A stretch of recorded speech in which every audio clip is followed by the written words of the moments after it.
I'm Lady Ada. I'm the engineer down there, and with me is Adabot. Hello, how's it going? He's the blue guy. Yeah. There. Him. Soon. Okay. We got all sorts of fun stuff tonight. We had a great show and tell.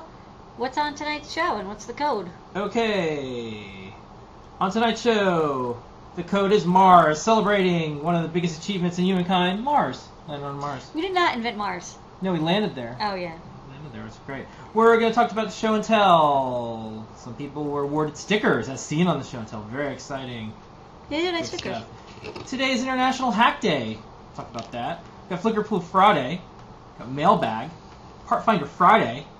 Something from the Jobs Board. Something from the EE Bookshelf. A little bit of news about some open source hardware. Open Hardware Summit news. Some big news. Oh my gosh. Lady Ada finalist for Entrepreneur of the Year. Whew. Talk about that in show video. We got some parts in fritzing from John Engineer for all the people who like to make cool things in fritzing, diagrams and more. Got an update on Flora. Becky's hard at work at some fun stuff. We've got some Educator posts, some stuff from the Adafruit learning system. Big updates this week. We're going to have some new products. We're going to answer your questions. We're going to have a trivia question. We're going to have a cat. All that and more on Ask an Engineer. Oof, it's going to be a show. Yeah. Show. It's a show. This is a show. Yeah, okay. That's a good show. Curiosity was so big, there was only one way to land it. Sky crane. It is a solution. Sky crane. Yeah, sky crane. When in doubt, sky crane. So just fantastic. The photos are coming in. Massive achievement. I mean, it's a crazy idea, and then it's really cool that they actually got it working. Yeah. Like it is so hard to get even the most basic systems to work consistently, and then to have everything. I mean, like it could have not worked out, and everyone would have been like, "Well, that's understandable." Well, it was a hard problem. It was like a really crazy yeah. problem. Like, wow, like it's incredible that we even like managed to get it there. You know. It's absolutely amazing. They did an interview with the engineers and the scientists afterwards, and they said, "What's next?" And they go, "We want to go to Europa and tunnel underneath the ice because we think there's liquid water and life underneath." That'd be so cool. How long would it take for us to send something to Europa? I mean, years. Like 3 years? Yeah, I think it'd be. And it depends how you get it there. There's all sorts of things how you're going to land it. What's neat about Mars is we've already been to the neighborhood. So there was stuff. Mars is like we go there and like borrow sugar all the time. Yeah, and back in I think it was the 70s we landed on Venus. And when I say we, I mean people as a species. The Russians, I believe. Yeah. It was in the 70s. But this is cool. I love how it's like sending back like panoramic color photos already. It's neat. Yeah, we sent. It's like we sent Instagram there. It's too bad It's too bad we couldn't use that money that was. Everything is already like kind of like sepia tone there, so it is a little. So it's cool because we're in this new trend of learning, and lots of kids got inspired by that, and then they want to know, well, I want to do something like that, and the first step is to start picking up some educational electronics, learning some tutorials, doing a little robot project with an Arduino or with a Raspberry Pi or with a BeagleBone. I mean, it's funny. It's like it's all the same thing. Like a lot of people are like, oh, like Arduino projects are not real engineering, and like these are just like whatever. But it's like learning like control loops and interrupts, and like GPS management and like all these things. It's all the same. It's just much bigger, and the motors are much more expensive.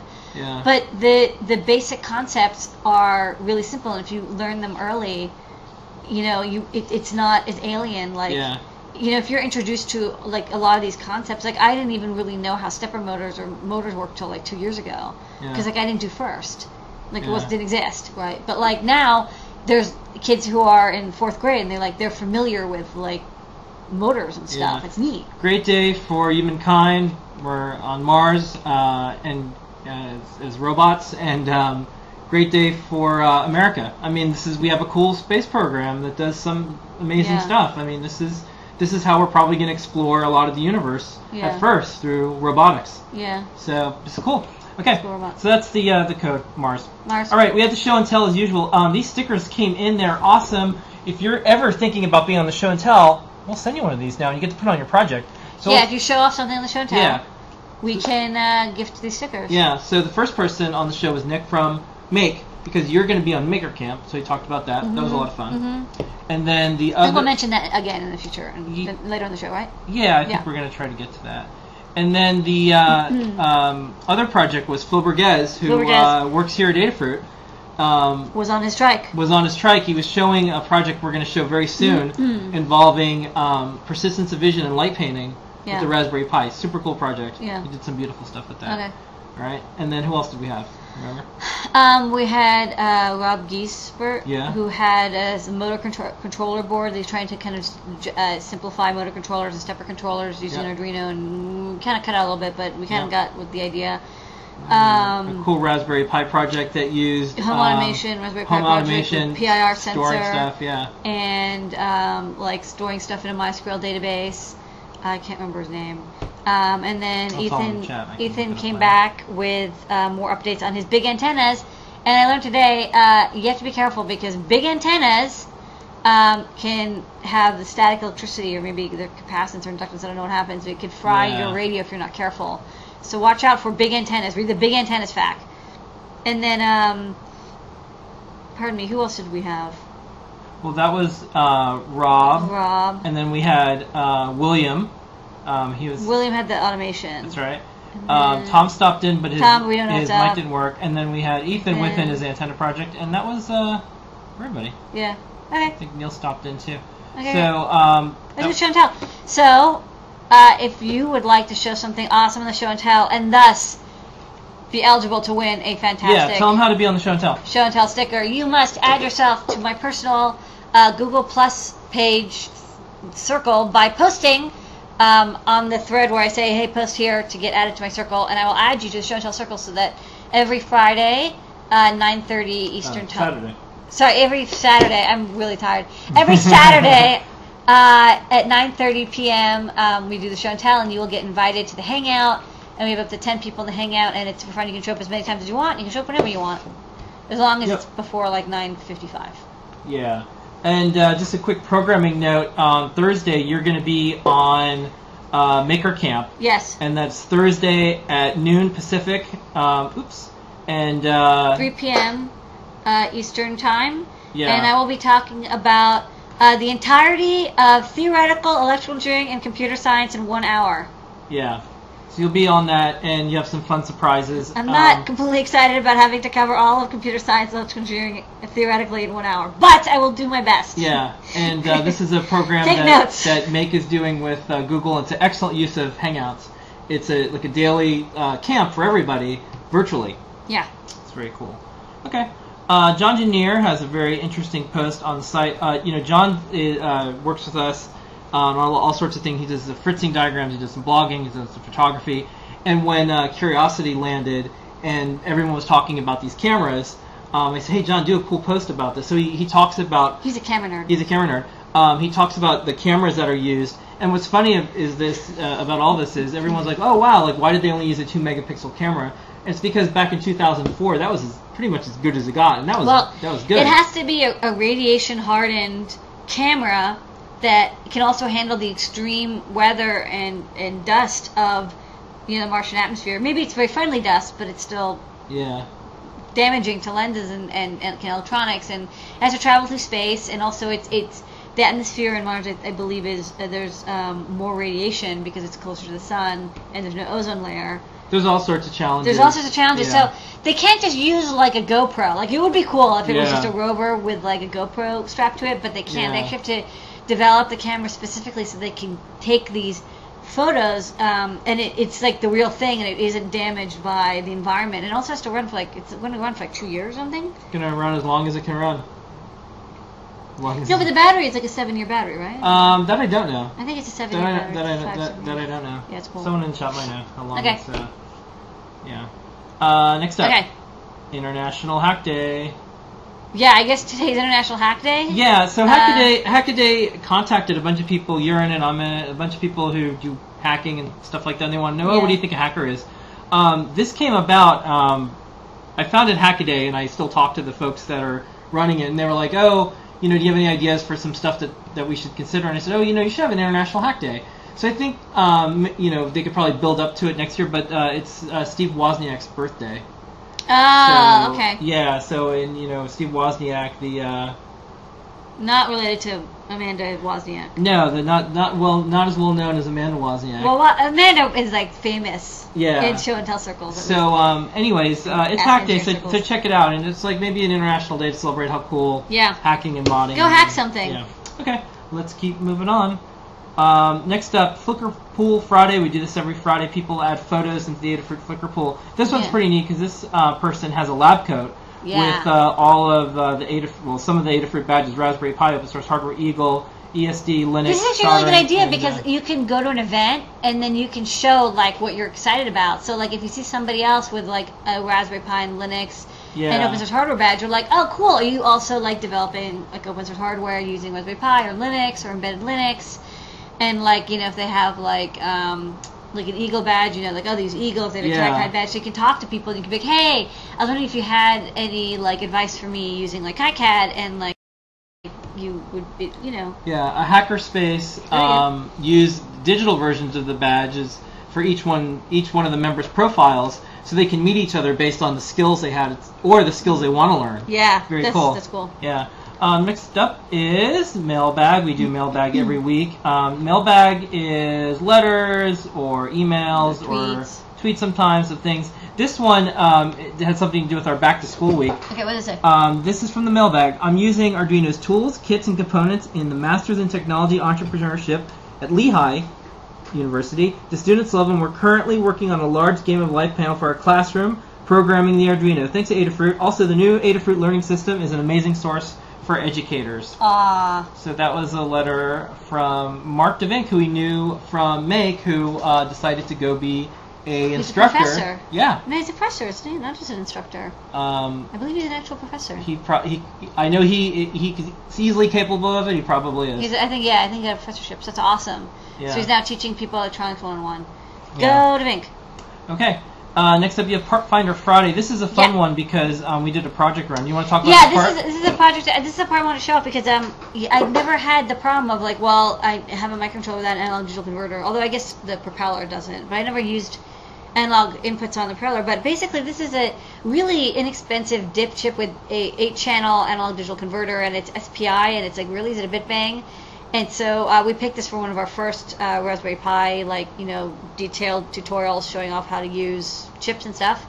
And we used it in our learning system tutorial on how to read a potentiometer or any other analog input using this chip. And you can see it's actually very easy to wire up. And you get 8 analog inputs, and of course you can have as many chips as you want and share all but the CS pin. So yeah, you can have like tons of analog inputs if you need to. I'm not sure why, but you do. Yeah. Cool. Okay. Next up, we have the Adafruit jobs board. I guess that once in a while, because we have so much stuff going on, and we have so many new people who watch the show and tune in later when in the recorded version. So on adafruit.com/jobs, we have a job board, and these jobs are companies that want cool makers, engineers, scientists, people who know how to do cool things with electronics, and it's also people who offer their skills. So it's a neat combination of the two. We personally approve each one of them. There's no way to buy your way into it. There's no spam. There's no headhunters. None of that. It's all just for makers. It's something we spend a little bit of time on. It's our own jobs board just for cool stuff, and we have like almost a 100% like matching ratio. People who have really cool skills usually find work, and people who want really cool makers to work at their companies usually find great candidates. So this one is someone needs some help with some bootloader debugging, Arduino bootloader stuff, which is neat because they have a prototype, I think, that they built off the Arduino. Now they're putting it into a standalone, and they're like, oh, we just have some things we want to change. So if you're an expert, this could be easy money for people who are really good at this stuff. Yeah. So yeah, if you feel like you're good at this, you could do this job. Please apply. Yeah. And increase the economy. Next up, Kevin did a EE bookshelf on the new core utils. So, I mean, like, you know, people tend to know GNU for like, you know, all the utilities that they've added to the Linux kernel to make Linux, because Linux is you know the kernel plus basically everything written by or on GNU. And I think I'm trying to remember which this one is. I think this is like a lot of the info about all like the bin utils and stuff, and glibc, and the linkers, and all the other like utilities that basically make up the rest of Linux. So, I mean, I know there's a big fight about whether it's GNU Linux or whatever, but yeah, that's always a fun fight. I think that all the code that the FSF has written and supported is so cool and awesome, and I love using it. I mean, like, for example, if it wasn't for GCC, we wouldn't have AVR GCC. If we didn't have AVR GCC, we wouldn't have Arduino. It's powerful stuff. Yeah. You can do some work a long time ago that can grow an entire ecosystem. Yeah, I mean, like, they figured, like, I mean, they wrote, like, the sort of default, you know, compiler and libc that people use, so that's cool. I mean, like, you know, they also kind of invented the idea of open source. So yeah, it's all good stuff. Check it out. All right. Next up, some news in the world of open source hardware. First up, the Open Hardware Summit tickets are on sale. Yeah, get them because they can sell out. They will. It's at iBeam this year, so it's not that big. Yeah, there is a chance that they could sell out. So if you're going to be in New York for Maker Faire New York, if you're thinking about staying for the Open Hardware Summit, or if you're trying to go to the Open Hardware Summit, yeah. Because you'll be able to get tickets for Maker Faire New York much later than you will be for the Open Hardware Summit. Yeah. When are the tickets for the Maker Faire New York going up? I don't know. Just check out makerfaire.com. Yeah. I don't think the tickets. I think Call for Maker has been up for a bit, but I don't think the tickets are on sale. Okay. Probably very, very soon. Yeah, and then one update last week. I spent some time talking about the history of the open source hardware logo, the history of the OSI, the Open Source Initiative logo, and there was a bunch of back and forth, and there was community debates.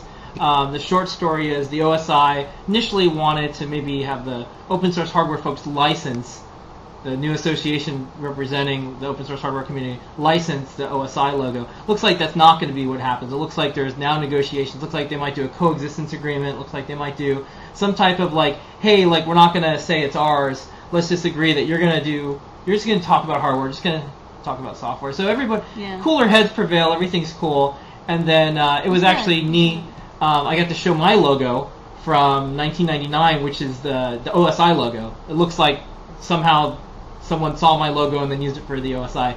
Kind of funny, interesting, weird coincidence, kind of cosmic coincidence. It's not a coincidence. Yeah. You presented at OSCON. I presented at OSCON. It probably was burned into someone's head, and they're like, "Oh, this is a cool logo." Okay. So it's neat to have, and you know, it brought up some interesting discussions on what people think about all these different groups. And so is a logo an important part and something that needs to be protected by the OSI? I mean, this isn't a question. Is it something that is really important? Yeah. Like the Linux penguin, like the Tux penguin, is not really protected, right? We made badges, and they say you can pretty much do anything you want as long as you just say who drew it. Yeah, and with the open source hardware world and how we all kind of came together, basically none of us are going to try. If someone puts the Gear logo on a closed source thing, no one's going to go to court over it. We're just going to say, like, that's not open source hardware. No one's going to want it. No one's going to buy it.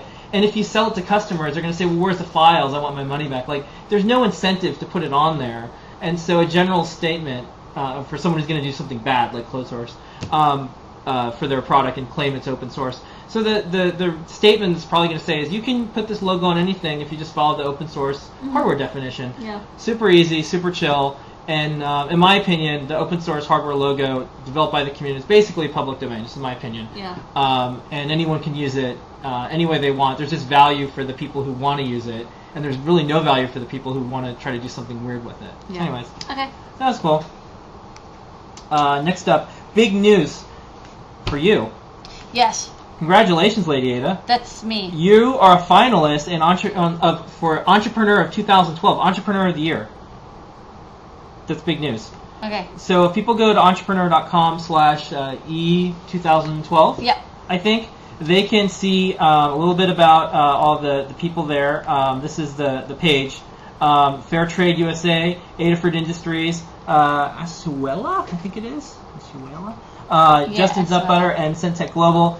Some pretty big companies. Adafruit's an underdog, one of the smallest companies on there. We are the smallest company of these 5. And so, and also the youngest. Yeah, youngest too. Yeah. So you were initially in the entrepreneurs list of 100 brilliant companies.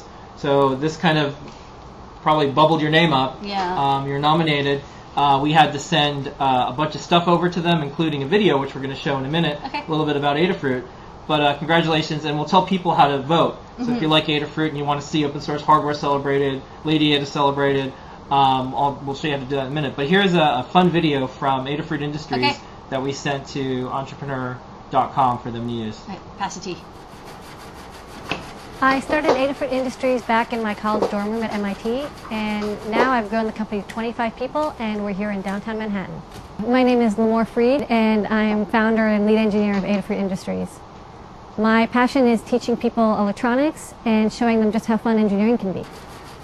We design all sorts of electronic kits here, from DIY cell phone chargers to solar power systems to bright and beautiful LED displays.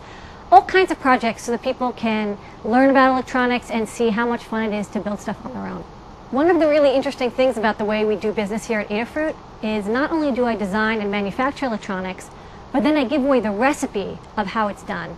And I do this because I think it's really important for people to not only understand how we make stuff, but how they can make stuff themselves and at home. We do almost everything here at Adafruit, from designing the schematic and laying out the circuit board, to placing these little teeny components on the circuit board and assembling them here, to making kits, to writing the software and the tutorials, everything necessary from beginning to end to learn about electronics. Here at Adafruit, we have one of the largest collections of electronics tutorials. We have hundreds of tutorials online available for free. I give away all this information so that people can learn, share, and build their own businesses from it. We have 800 products in the store, and we ship hundreds of orders a day all around the globe. We recently came up with a badging system, and the idea here is that we want to reward kids for learning modern technological skills. So teachers, parents, and educators can give a kid a badge when they learn something like 3D printing or building a robot. We've been getting letters and photos from around the world from kids and their parents showing off the cool projects they built with Adafruit products and our tutorial system, and then the badge that they earn once they've completed. I also do a weekly live internet video show once a week on Saturday nights, where hundreds of people show up and ask me, the engineer, any kind of electronics engineering questions, and I answer them live on the internet. A lot of people find us because of our great tutorials, but what we're really known for is our great prices, our fast shipping, and our excellent customer support. I found that the more we help people by teaching them and showing them how to be creative on their own, the more they've rewarded us by being great customers and also being part of our fun community. Thanks for watching. I can't wait to see what you build up next. Now it's time for me to get back to work here at Adafruit.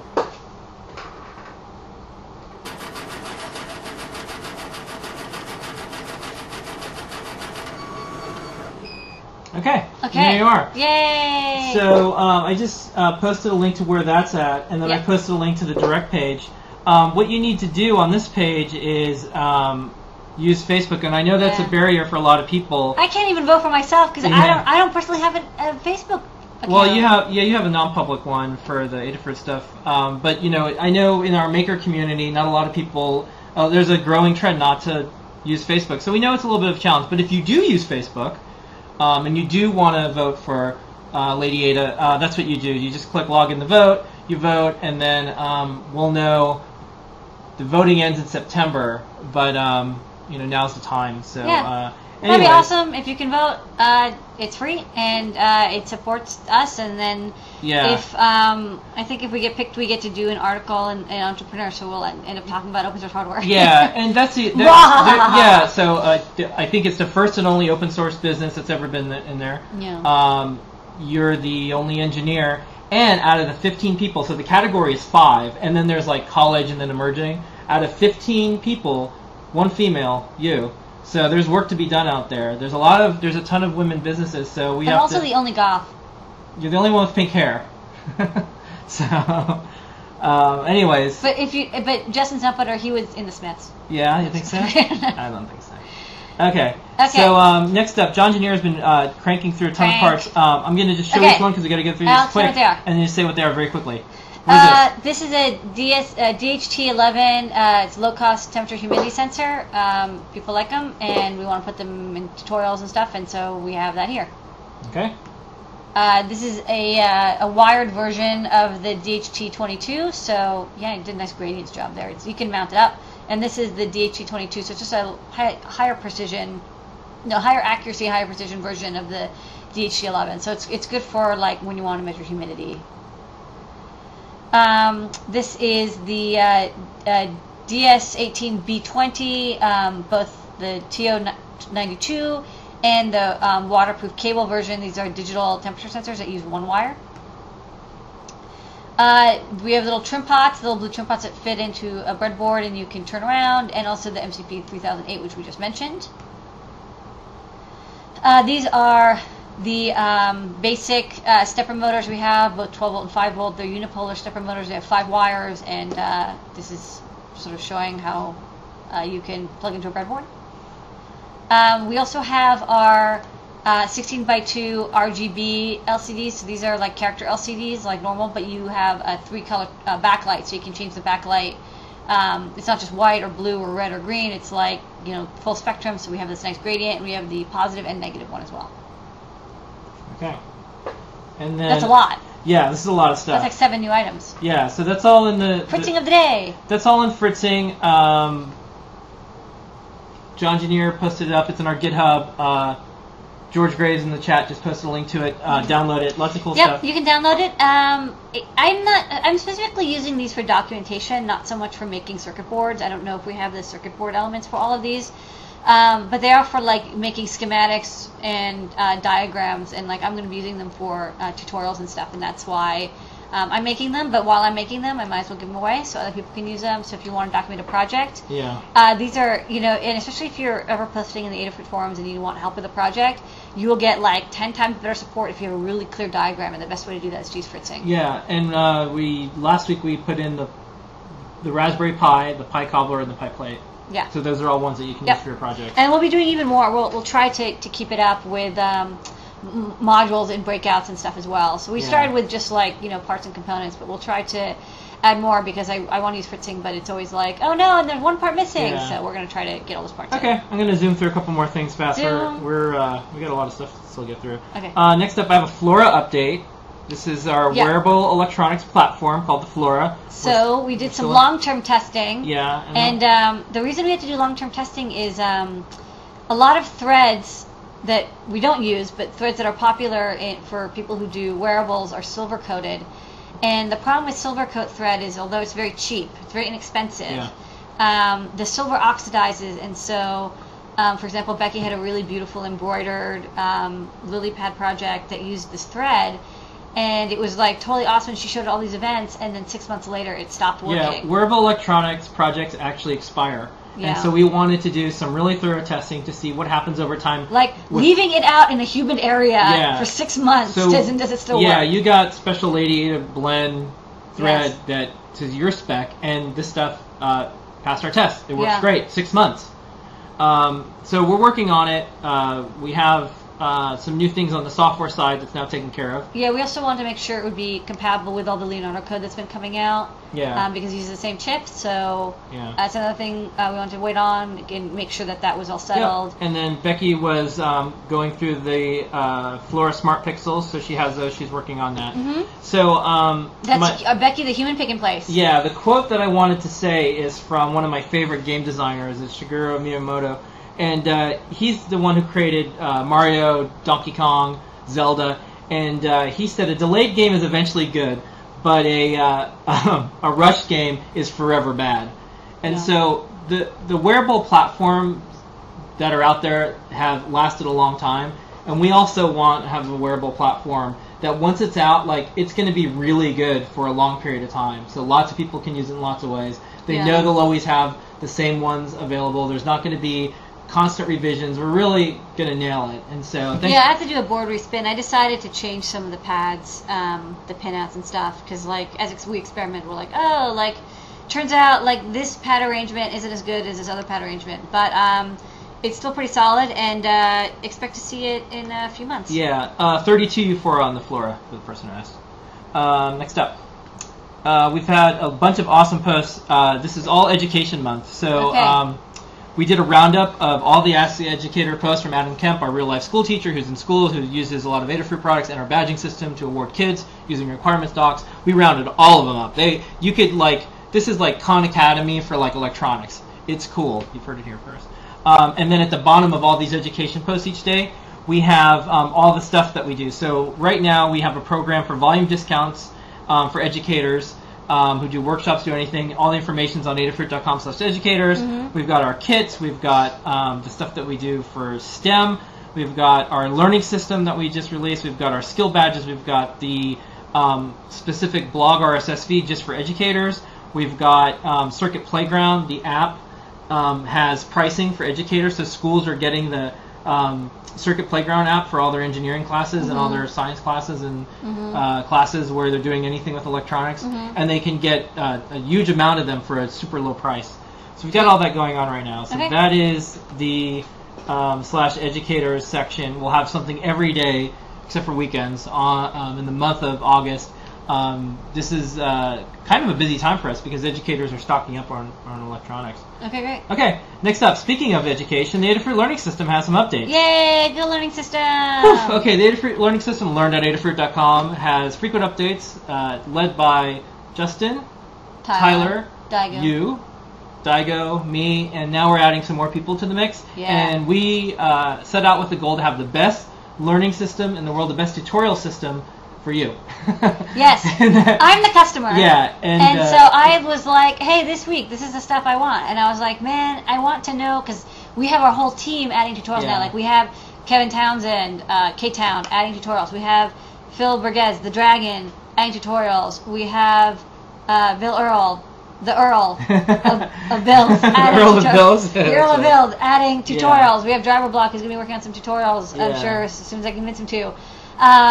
We're gonna have awesome, even more people from Adafruit team putting tutorials, because that's the best way to introduce yourself here. And I wanted a way to be notified when tutorials were updated, and so I was like, OMG, I want RSS. Yeah. And so we added. So yeah, this week, RSS. if you go to learn.adafruit.com, this is sort of beta, but you guys who are watching the show, you can try it out. There's an RSS feed, and it lets you know all the latest tutorials and when they've been updated, and we'll have category ones, of course. There's lots of fixes behind the scenes. We just built an awesome table editor. Yeah, we can't really talk about the table editor because it's just a table editor. But it's great because you'll see tables. It took a week to do these tables right. Yeah. Next up. Justin walked it out. Yeah, so in the learning system, Becky has a really cool tutorial about how to run an EL workshop. Yeah. Check that out. And then the big tutorial we debuted this week, I'm going to show you a picture here. This is our crummy picture. Yeah, this is what I shot with my iPhone. And this is using persistence of vision, and what that is, and I'll show you something beautiful real quick. So this is what you can do if you're Phil Burgess and you do amazing LED work. That's not Photoshop. That's not Photoshop. That's a real photo. It's a long exposure photo of LED strip on his bike. Yeah. So the way this works is we have a tutorial. You can go to learn.adafruit.com. It shows you how to hook up a Raspberry Pi to the LED. Yeah, and so what's interesting is like there were people who are like, Lady Ada, I don't understand why you made your own Linux distro. That does not seem to make any sense. Why would you do that? And I was like, well, because I really want to be able to use the hardware SPI so I can control LED strip. And that was actually worth like a week of time spending on, compiling these kernels and making sure everything worked and adding it. And there's even more stuff. Everything that I added into the distro was specifically for projects that we're going to be doing. And also you can see these lovely fritzing objects and our documentation, which is so clear now. And a special note to the teenagers out there, if you're spending all your time alone in a room playing with Linux, it works out. That's all it actually works out. Yeah. That's all you did. That's all I did. I was installing Slackware 1.0. Yeah. It's gotten easier. Here's the rig that Phil built that has the LEDs, so and that's how he made it. So on the back of his bike is a hula hoop, and there's 3 meters of LED strip, and it's digital addressable LED strip, so you can control every LED.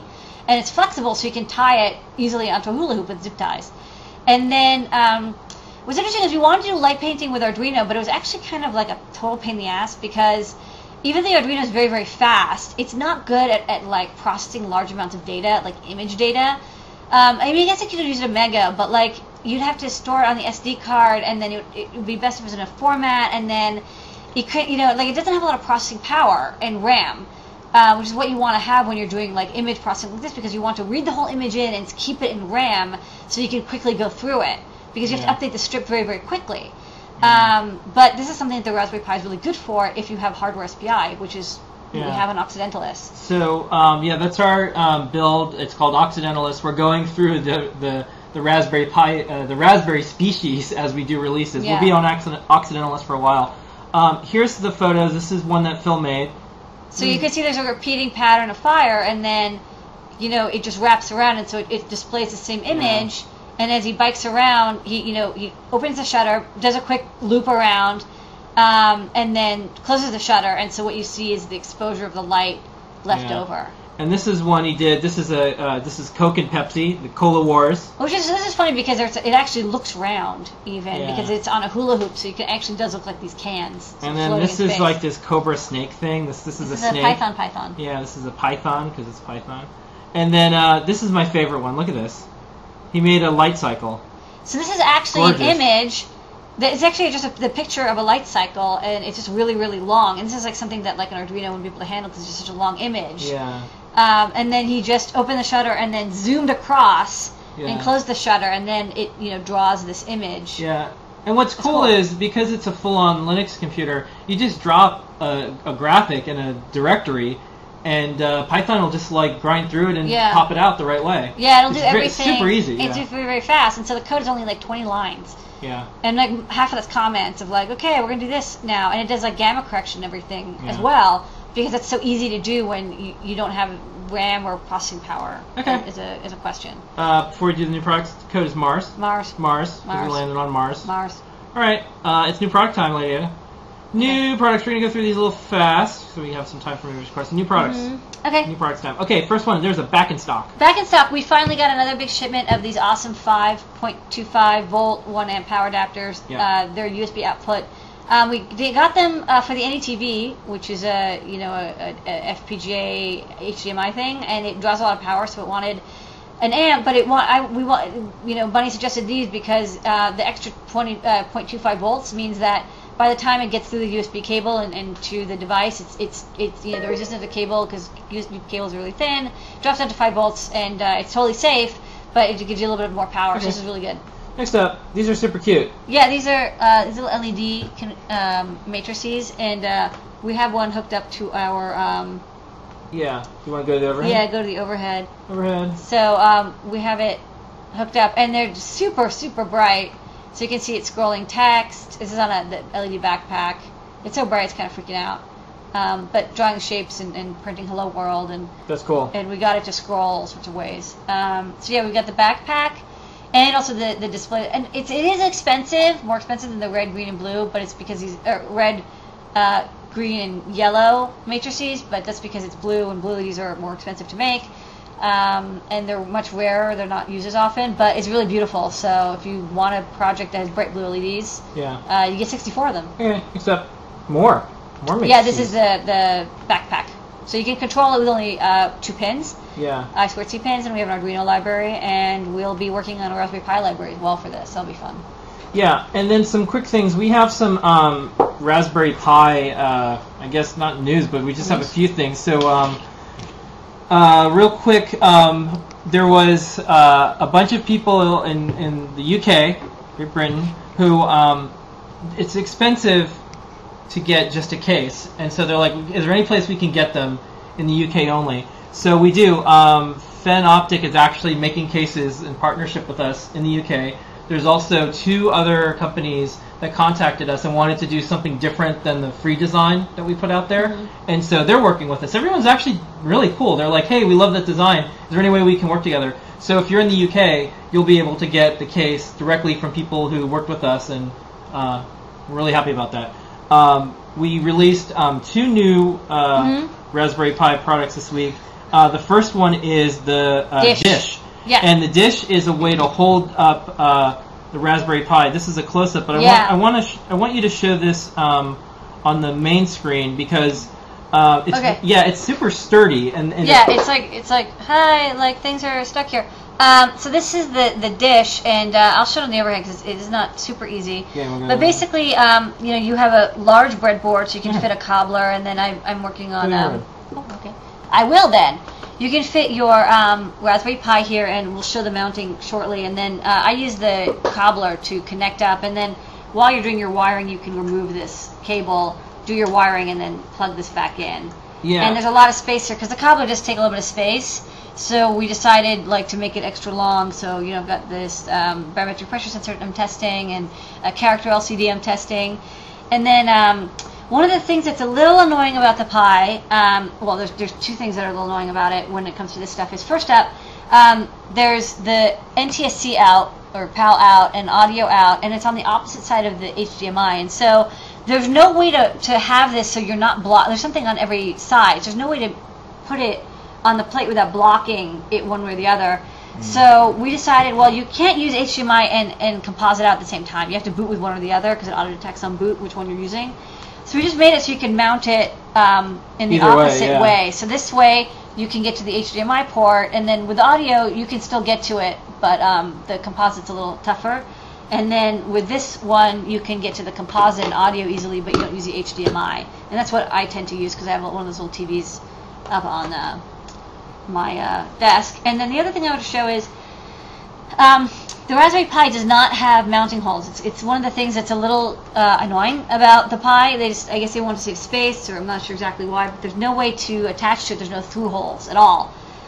So we had to figure out a way to attach to it. And we thought about using some acrylic cutouts, and Phil Berges designed this dish, and he came up with a slew of ideas. And in the end, we ended up going with these little standoffs, and they're kind of neat. They have this little gap, and they grip onto the circuit board, but they don't mar it. It's made out of nylon, and then you just screw into the from the bottom. And these standoffs, they're from Richco. I don't know the part number offhand, but I'll post it up maybe later. They're super strong and solid, and but they won't damage the board. And they can grab from the edge or from a corner. They can do a corner grab as well. So these are really handy, really good for if you ever have a circuit board. I mean, oftentimes you'll end up with a circuit board and there's no easy way to mount it. This there's always going to be one little place where you don't have a component you can grab onto the edge, unless you have stuff at all the way to the edge, which is pretty rare. You'll be able to grab any circuit board and attach it. It's super secure. Like, it's not going anywhere. Move. Okay. Move, yeah. What move? Okay. Okay. So we're just gonna keep moving, and then this week we also released the Raspberry Pi starter pack. And then we went out. Whoa. There's two. Yeah. There's multiple versions. Hey, you. Of you. Yeah. One of you needs to get off the screen. Okay. So yeah, we wanted to have a starter pack, and this is our first starter pack. So it comes with a case, a power supply, a USB cable, an Ethernet cable, a console cable so you can attach it to the console if you want, an SD card writer, a 4 gig SD card that you can use for burning our repo on, a cobbler, a large breadboard like the one you saw just now, some breadboarding wires, and then a collection of parts so you can follow the first, I think, 4 tutorials we have on using the Raspberry Pi. So yeah, it's like a good starter pack. It's a beginner pack, and we ran out, but we'll have some more in a week or two. Yeah, sold out really fast. And then we wanted to spend time on this, even though, boy, we ran out of time tonight. The Ultimate GPS went in stock, and it's more ultimate. And it ultimately sold out instantly. We're gonna have more very soon. Yeah. But we had a bunch of resellers who picked up a lot. So check your resellers, because a lot of resellers ended up kind of coming in and grabbing 50. So there's an update to it. It got a more ultimater. Yeah. I mean, it is possible. I thought, how could it be more ultimate? Because we went through version 1, and version 1 was pretty ultimate. It was really good. And then version 2 came out, and it had the built-in data logging. And that was, like, even more ultimate. And I was like, well, like, that's as ultimate as going to get. Like, you're not going to be able to get something that's better than the built-in data logging. And then they're like, oh, there's this other module, the update, and it's, like, even more ultimate. First off, the module's even smaller. It's even smaller than before. I'll show it on the overhead. Yeah, because I have to show all these details. Okay.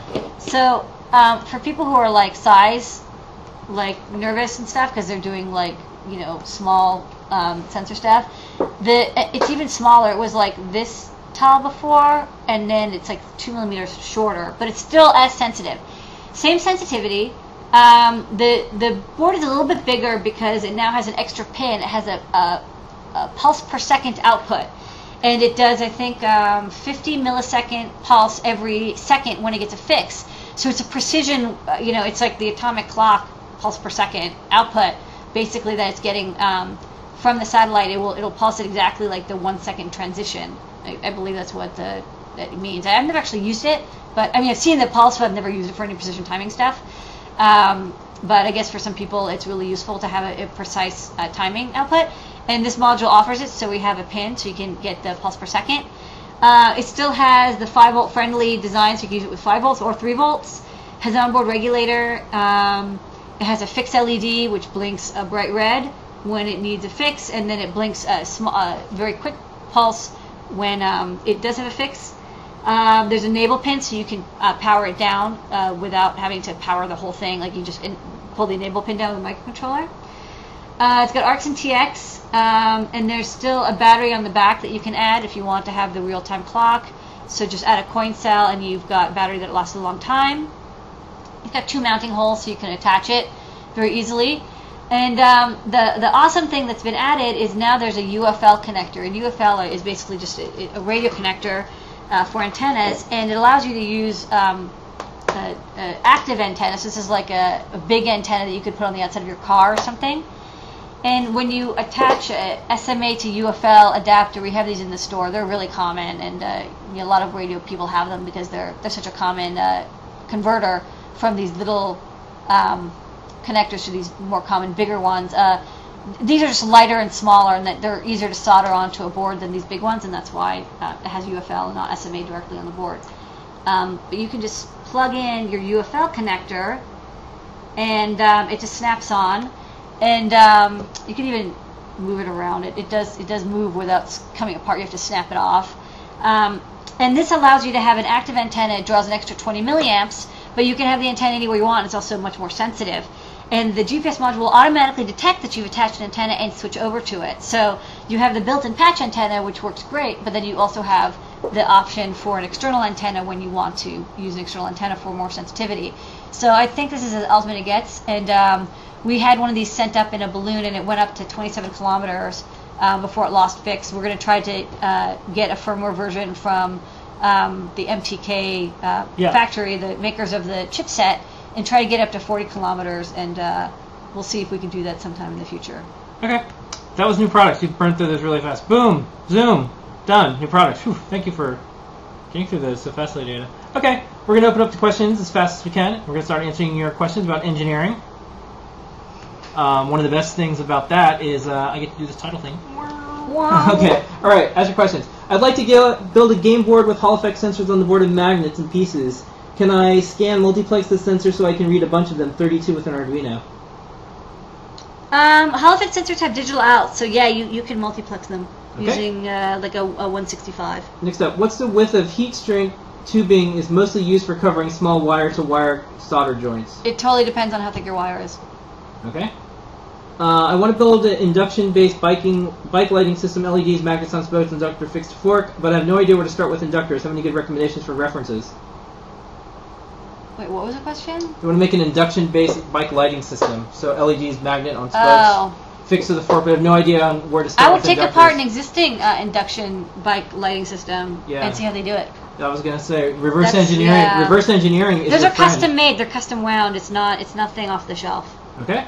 My question is this. Say I want to use 3 voltage regulators, 12 volt, 5 volt, 3.3 volt, to regulate, say, an 18 volt source down to 3 different voltage rails. Is the best way to connect the inputs?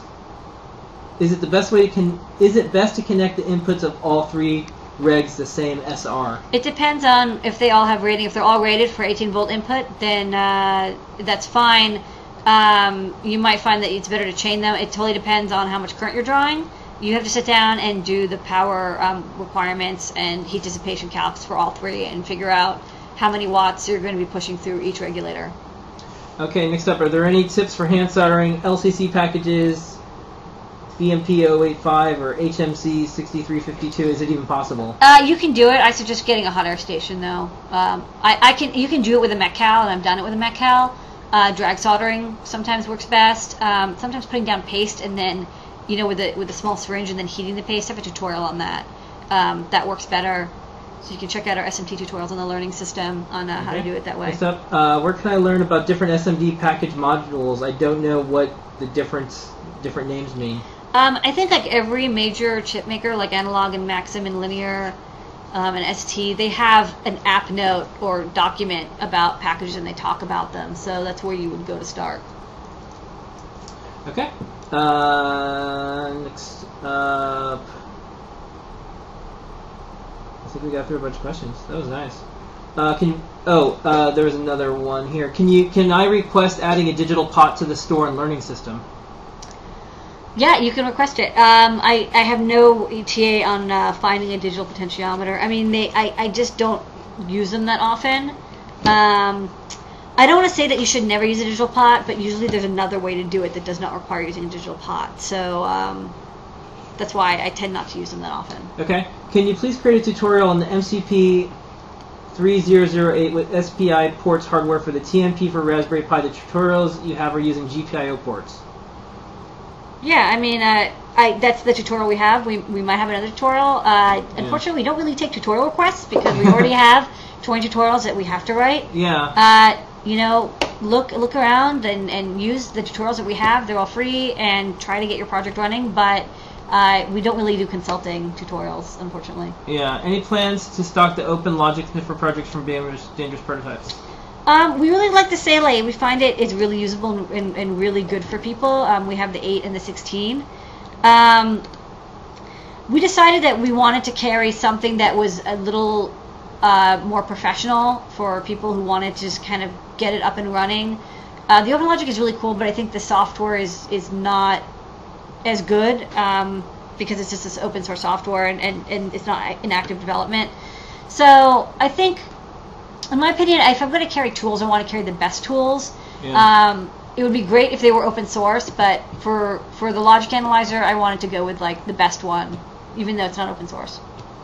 And then someone wants to know, do we ever do any workshops besides like the videos on Ask an Engineer tutorials? Becky did a workshop too. Yeah, Becky just did a workshop. You've done workshops in the past. Tyler is going to be doing workshops, I'm sure. He is well connected in the maker hacker space in Minneapolis. And so, yeah, we'll have all sorts of things. The learning system is used by people who do workshops. It allows us to have a resource that they can print the PDFs, they can go through all your tutorials, and others can teach, which kind of we like. We think you know, Lady 8 is not scalable unless we get her making tutorials for everyone to use. So that's our goal, anyways. I think we're caught up with the questions. Okay, great. Pretty good. Unless there's any more, we will move on to the next thing. Yeah, is it trivia question time? It will be in a second. Yeah. Okay, great. That was great. What's your trivia question? Okay. It's time for trivia. Trivia. Yeah. Okay, go away. Do you want to do the rules? Rules are, if you've won something before from the trivia contest, sit on your hands and let somebody else win, because we're all about sharing. We're going to be giving away a Leonardo today. Yeah. And the first person who answers the question with correct spelling according to us in our window, not your window, is the winner. Yeah. Don't call us up on the phone and complain if you don't get it. You only have to happen once for us to add it to the rules. Yeah, yeah. I also have a 2 gig SD card. 2 gig SD card. Okay, you got a 2 gig SD card. Useful for data logging and a Leonardo. Yeah. So I just got the SD library to work with Leonardo last weekend for my SD card repo. So if you should test it. Yeah. Let me find my what is it? No, you have to find your notes. Yeah. Meanwhile, this lovely music. No, it's fine. Okay, are you ready? So it's going to be a visual one. Okay. Are you ready? All right, don't fall in love, everybody. Yeah. Okay. Who's this guy? This is easy if you read Reddit. Yeah, who's this guy? All right. L0WK3Y. Low key. Yeah, so Low this key. is also known as the Mohawk guy. Mohawk guy. And the Mohawk guy is the flight director. He was my year at MIT. But I was just gonna say, what is your connection to him? I have seen him in lab. I saw him in lab. I don't remember which lab. But like every MIT person I talked to was like, yeah, he looked really familiar. He was our year, wasn't he? So yeah, like he went off and did better things. I sat around and like screwed around with LEDs, and he's putting stuff on Mars. So what I kind of what I kind of like is one that NASA is getting really cool people that are kind of freaky. And you know what you need to land on the moon? Kind of freak, the moon and Mars and everything else. Kind of freaky people. Yeah. And so I kind of like it. And and you can have self-expression. You have different hair based on what's going on. And I think everyone's kind of embraced this as like their person. They're like, wow, that's such a cool thing that happened. He has pretty cool hair. Yeah. So I think it's neat. He's not like the famous like NASA guy. He's like the famous NASA guy. That's actually what it takes to be the famous NASA guy. Yeah. So he's doing interviews. They've been talking about. And this is perfect because he's like, they're all like, you're the guy with the mohawk. He's like, anyways, let me talk to you about how NASA funding is getting cut by the government and what you can do. You know? Well, what's interesting is I think a lot of us can imagine ourselves doing something because we're all kind of weird. It's like, oh wow, like I can imagine wanting to go into a career like that. I can imagine wanting to do something like that. For young kids, I think it's really important. Yeah. You know, seeing someone like you is really important. Seeing someone like him is really important. So it's really cool. I think it's neat. So. I'm all for EEs with cool hair. Yeah. I can get him. I could do a mohawk. I could probably get it. You want to do a mohawk? I don't know. I mean, like, for this year it's too late because summer's over. Okay. All right. If you can do a little tour of what's on the thing, I'll show off. off. To do the animal handling portion of the show. I'll show off this really bright LED. Okay. It's really bright. And it's blinking. Hello, world. Maybe I'll show these standoffs again. These are standoffs are really cool. Yeah, so you can see they're hollow.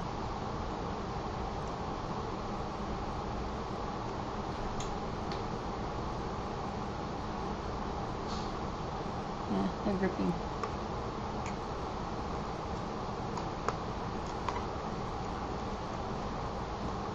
And then, let's see the bottom, there's 4. You have a cat? Yeah. MOSFET's ready for his appearance. What people don't really know about MOSFET is he also has a UFL connector. MOSFET does not. Yeah, he does. It's right here on top of his head. MOSFET does not have a. Beep. He's now using an external antenna. He does not have a. He does. No, he does not. He does. Now he can detect you. All right, so let's. Okay.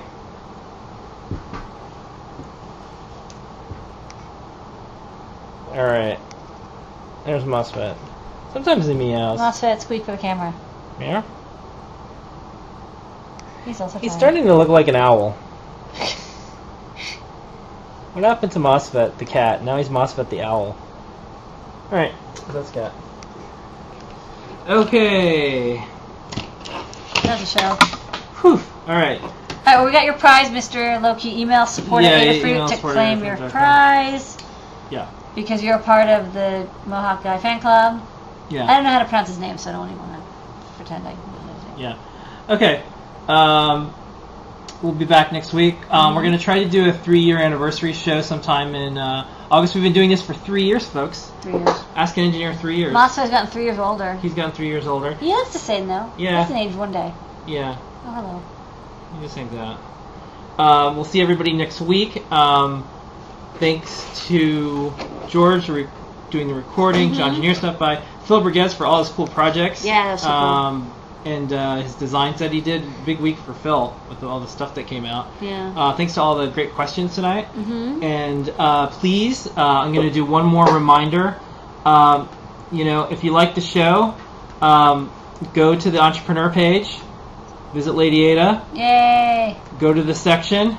Please vote. And then go vote if you have Facebook. I understand if you don't. Apparently there's 80 million accounts that are fake on Facebook, so maybe we can get all those 80 million fake accounts to help us out. They're not doing anything, right? Yeah. So anyways, that's Ask an Engineer for tonight.